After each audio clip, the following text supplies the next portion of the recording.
அனைவருக்கும் வணக்கம். அண்மைய நாட்களிலே எங்களுடைய வல்வெட்டித்துறையினுடைய கௌரவ நகரபிதா, முன்னாள் பாராளுமன்ற உறுப்பினர், முன்னாள் மாகாண சபை உறுப்பினர் அண்ணன் சிவாஜிலிங்கம் அவர்களுடைய உடல்நிலை தொடர்பாக அவருடைய மருத்துவ செலவுகளுக்கு நிதி அன்பளிப்புகள் எங்களுடைய தமிழ் மக்களிடமிருந்து வருவது தொடர்பாக பல்வேறு கருத்துக்கள் முன்வைக்கப்படுகின்றது. உண்மையிலேயே எங்களுடைய சிவாஜி அண்ணனை பற்றி நாங்கள் சொல்லி யாரும் தெரிந்து கொள்ள தேவையில்லை. அவருடைய அண்மைய கோரிக்கைக்கு பிறகு தமிழ் மக்கள் அவர் மீது எவ்வாறான ஒரு அன்பை வைத்திருக்கின்றார்கள் என்றதை அவரே உணர்ந்திருப்பார். குறிப்பாக எனக்கு வயதறிந்த காலத்திலிருந்து நான் நினைக்கின்றேன், 2001ஆம் ஆண்டு பாராளுமன்ற தேர்தல் பிரச்சாரத்தின் பொழுது நாரந்தனையிலே இபிடிபியினுடைய வாழ்வெட்டு தாக்குதலுக்குள்ளாகி படுகாயமடைந்தவர்களில் முன்னாள் பாராளுமன்ற உறுப்பினரும் தற்போதைய வல்வெட்டித்துறை நகரசபை தலைவருமான அண்ணன் சிவாஜிலிங்கம் ஒருவர். ஆகவே அந்த நாட்களில் இருந்து அவரை நாங்கள் நன்றாக அறிந்திருக்கின்றோம். 2011ஆம் ஆண்டுகளில் இருந்து அவரோடு அரசியலிலே இணைந்து பயணித்து கொண்டிருக்கின்றோம். பல்வேறு போராட்டங்களாக இருக்கலாம், பல்வேறு நினைவேந்தலாக இருக்கலாம். அவரோடு கூட நின்ற முறையிலே அவரை விமர்சிப்பதற்கு இந்த மண்ணிலே யாருக்கும் அருகதை இல்லை. உண்மையிலேயே நான் அறிந்தேன், இந்த கௌரவ பாராளுமன்ற உறுப்பினர் அர்ச்சுனா ராமநாதன் அவர்கள் அவருடைய சிவாஜி அண்ணனுடைய உடல்நிலை தொடர்பாகவும் அவருக்கு நிதிகள் வந்து சேர்வது தொடர்பாகவும் மிக மோசமாக கீழ்த்தரமாக விமர்சனங்களை முன்வைத்திருக்கின்றார்.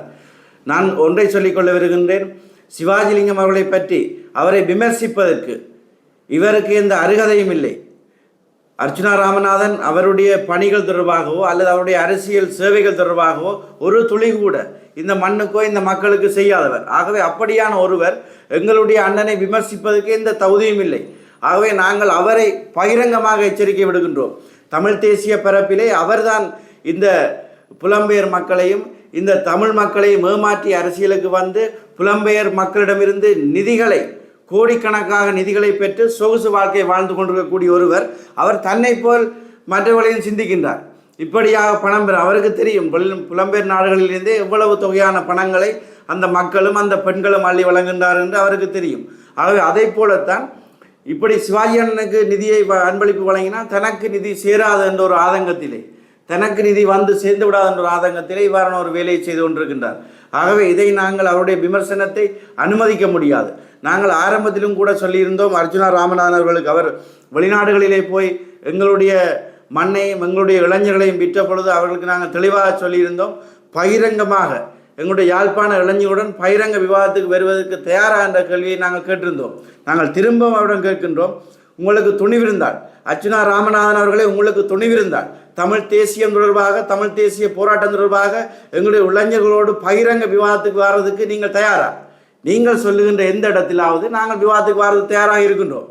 அல்லது நீங்கள் எங்களுடைய மண்ணுக்கு, இந்த மக்களுக்கு இதுவரை என்னத்தை செய்து கொண்டிருக்கிறீர்கள்? இந்த மண்ணையும் இந்த மக்களையும் விட்டு பிழைக்கின்ற வேலையை தான் செய்து கொண்டிருக்கிறீர்கள். உங்களுக்கு நாங்கள் திரும்ப ஒரு சவாலை விடுகின்றோம். உங்களால் முடிந்தால் மீண்டும் தமிழக மண்ணிலே கால் வைக்க முடியுமா? சொல்லுங்கள். முடிந்தால் மீண்டும் தமிழக மண்ணிலே நீங்கள் கால் வைக்க முடியுமா?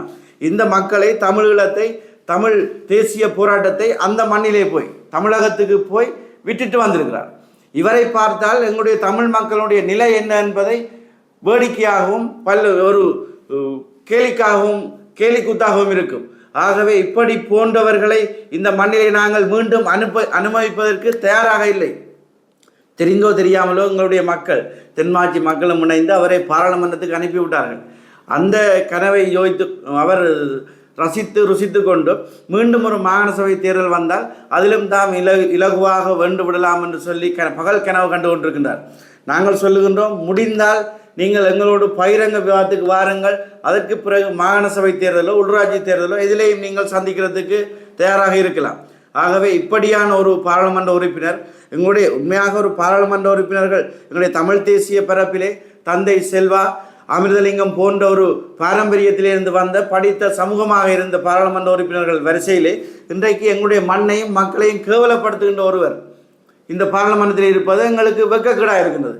இவர் பாராளுமன்றத்திலே பேசுகின்ற பொழுது நாங்கள் வெட்கி தலைகுனிய வேண்டியவர்களாக இருக்கிறோம். ஆகவே நாங்கள் இந்த விமர்சனத்தை ஏன் முன்வைக்கின்றோம் என்று சொன்னார், அறிந்தோ தெரியாமலோ நாங்கள் அர்ச்சுனா ராமநாதன் என்ற ஒரு மனிதர் இந்த மண்ணுக்கும் மக்களுக்கும் அடையாளப்படுத்துவதற்கு நாங்கள் காரணமாக இருந்திருக்கின்றோம். ஆகவே நாங்களும் பகிரங்கமாக இப்படியான ஒரு கேவலமான மனிதரை, ஒரு கேவலமான வைத்தியர் என்ற பெயரில் இருக்கக்கூடிய ஒரு விஷ கிருமியை நாங்கள் இந்த மண்ணுக்கு மக்களுக்கு அடையாளப்படுத்தியதற்காக நாங்கள் பகிரங்கமாக எங்களுடைய மக்களிடம் மன்னிப்பு கேட்கின்றோம்.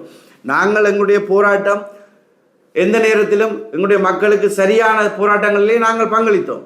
அதே போலத்தான் இப்படி வைத்தியசாலை போராட்டம் வருகின்ற பொழுதும் நாங்கள் இவருக்கு பங்களித்தோம். ஆனால் அதை திசை மாற்றி மடை மாற்றி தனக்கு லாபம் பெறக்கூடிய வகையிலே அவர் செய்து கொண்டிருக்கின்றார். ஆகவே அர்ச்சுனா ராமநாதன், சிவாஜிலிங்கம் போன்றவர்களுடைய தியாகத்தையும் தமிழ் தேசிய உணர்வையும் மலங்கடிக்கும் முகமாக கதைப்பதை உடனடியாக நிறுத்த வேண்டும்.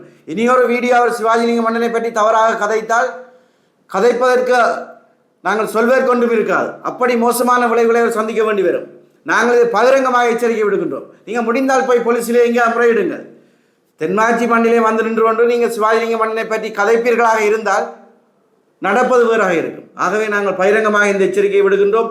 அவர் தன்னுடைய தவறுக்கு ஒரு சிவாஜிலிங்கம் போன்ற உணர்வாளர்களுடைய உயிரிலே அவர் விளையாடக்கூடாது. அவருக்கு போதிய அளவான நிதி பெற வேண்டும்.